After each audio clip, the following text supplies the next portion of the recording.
The most obsolete idea is go to school, get a job, work hard, save money, get out of debt, and invest for the long term in the stock market. See, why would you save money when they're printing trillions of dollars? The gap between the 1% and 99% is massive. You see, it's not just money. You have to step back and look at the bigger picture. So what do you do? In every one of us is a poor person. There's still a poor person inside me. There's also a middle class person, and the middle class persons want security. They want that steady paycheck. And there's a rich person. And they're all inside of us, except that it's not taught. You're taught to go to school, get a job, and get a paycheck. You're not taught to how to get rich. If you read Rich Dad, Poor Dad, my rich dad refused to pay me. He said the paycheck was one of the most damaging things you could take in your life. He says the moment you take a paycheck, you're an employee, and that's the mindset. So my rich dad never paid me. It drove my poor dad, government employee, nuts. You gotta pay people, you gotta pay people. And rich dad was not saying that the paycheck was bad. He says you didn't want to be a slave to money. So as an entrepreneur, if rich dad folded, I just started another company. I don't need a paycheck. I don't need anybody to take care of me. If my government doesn't like me, I move to another country because they need entrepreneurs there. So the entrepreneur is not so much the business. The entrepreneur is really the mindset and the skill sets and the different set of rules. You see, small business does not operate in the same rules as big business. Entrepreneur is a mindset first, a skill set, and rules. And depending upon whether you're an employee or a small business, the rules are different. The mindsets are different. The skill sets are different. If you could say one thing to somebody who's never been an entrepreneur and they're thinking about making the leap of faith into becoming an entrepreneur, what could you tell them?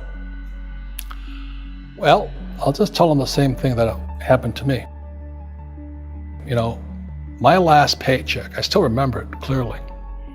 It was one of the worst and the best days of my life. And I was in Puerto Rico.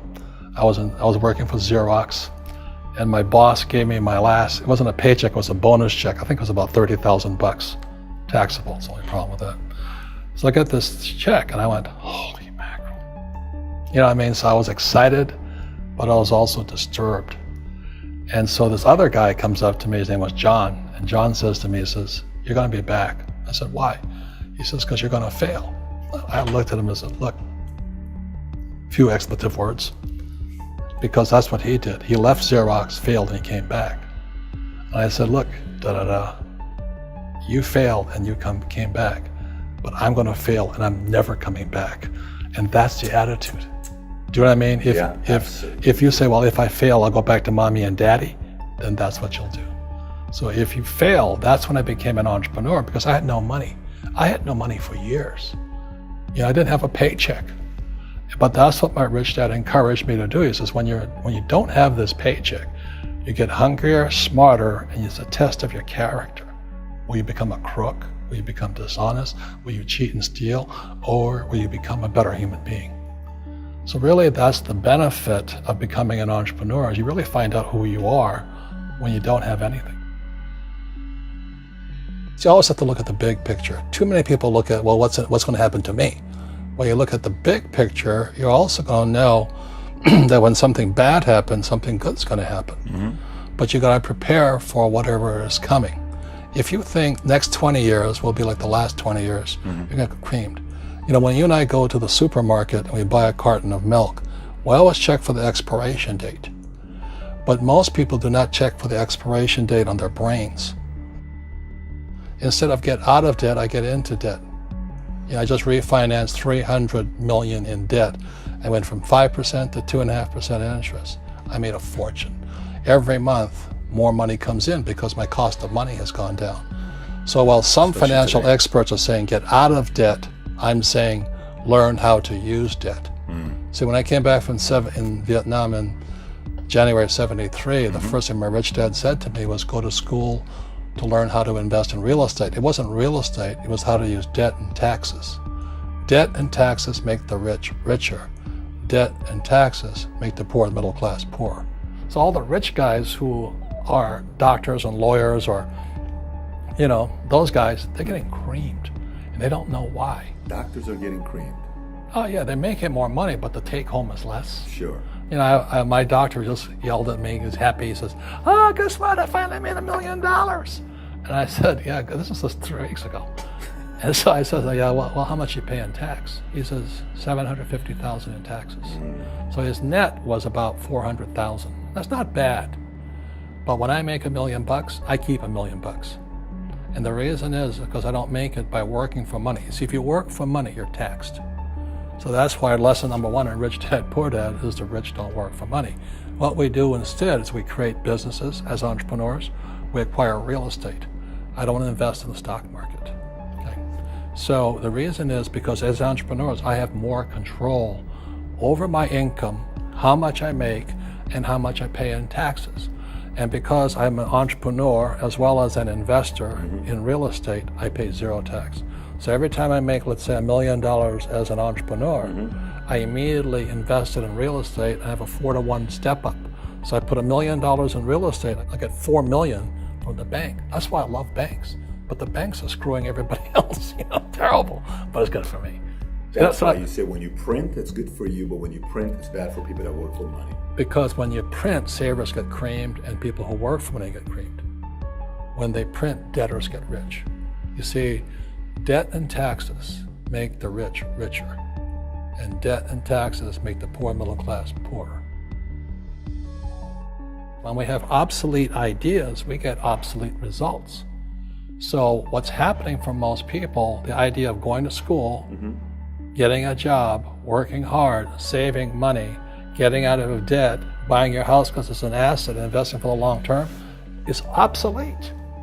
The world has changed. The world changed in 1971 when President Nixon took us off the gold standard and money became debt. What if we get rid of school? Then what would happen? Would it be better if we had no educational system at all? No, I'm saying education is more important before. It's just obsolete.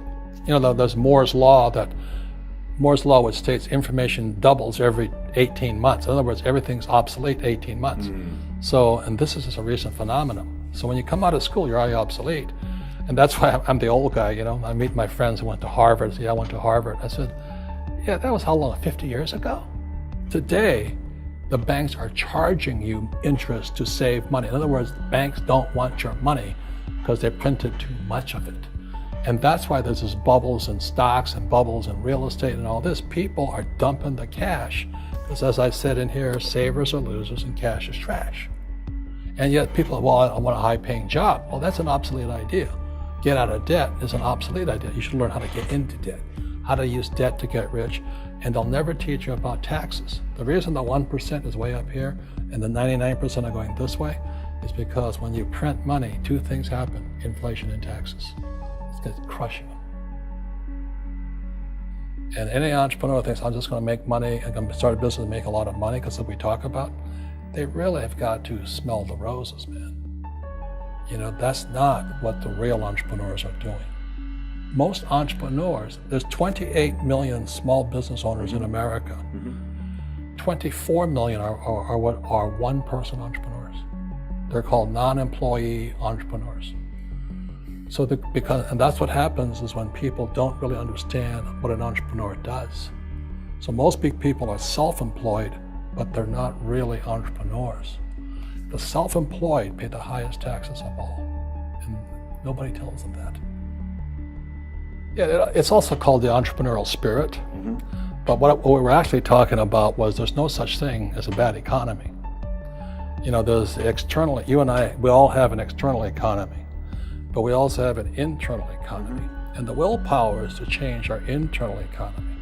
So for me, I can see the good and I can see the bad, and I don't really give a damn, because I'm going to be rich anyway. But a poor person with a poor personal economy, all they're going to see is a bad economy because they don't know how to make money in any economy. And a middle class person, they have a middle class economy. What they want is a nice house, and a steady paycheck, and the job, and the car. And so when you take their job away, to them, that's disaster. Well, since an entrepreneur doesn't have a job anyway, it's no big deal. So all I'm saying to people, and it's what Bucky Fuller taught me, is always two sides, you know what I mean? Unity is plural, at minimum two. So if you think the economy is bad, it's because your economy is bad. If you think that steady, employment is important, then you'll see an economy without jobs. Your economy versus the external economy. What you control versus what you can't control. I can control. Yeah, it's called an internal focus versus an external focus. So the real entrepreneur has an internal focus. That if they fall down, they say, "Oh, this is good, because I'm going to go up higher." The average person will fall down and say, "Oh, I'm going to take some Prozac," or somebody has a mistake. Oh, the mistakes don't matter. Well, mistakes matter. It means you didn't know something. But a real entrepreneur, whether they fall down, they always can go up. They can stand back up and go higher. That no matter what happens to them, they get stronger and better and smarter and happier.